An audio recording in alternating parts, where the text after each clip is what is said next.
Good morning everyone. Magpapatubig ako sa water pump.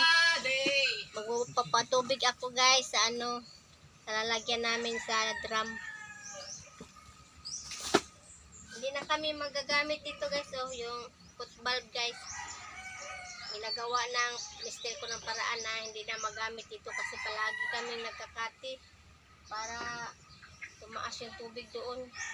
Gumawa siya ng paraan guys na hindi na kami gamit ng water ganito foot valve. Ayun, magpapaandar ako guys ha. Paandar ako.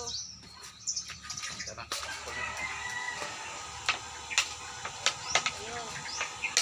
Meron na guys. Meron ng tubig guys. Ayun. May tubig na siya guys. Kuha na yung kate, kanakuha. Kanakuha ko isa. Kunin ko na itong wire guys kasi mayroon ng tubig. Oh.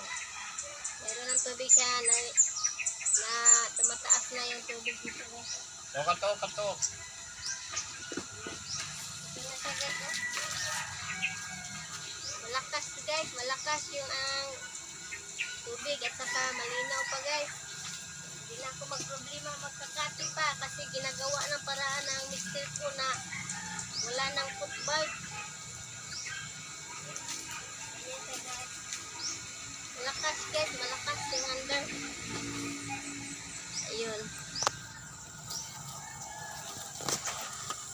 Gumawa ng paraan yung mister ko guys para hindi na kakatihan pa yung water pump. So guys, wala nang gamit na foot valve. Hindi na ginagamit ang foot valve guys. Kasi noon palagi akong magkakati sa water pump. Ngayon, hindi na guys. 12 volts na.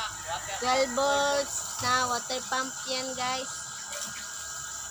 Ayan ang ginagawa ng mister ko upang hindi na kami mahihirapan magpapatubig. Kasi matagal noon, makakati pa ako doon sa water pump.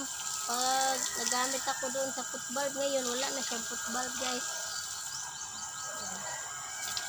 Ayan, tatanggalin ko na itong wire guys kasi mayroon ng pundo. Thank you for watching. Please follow, like and share. Bye.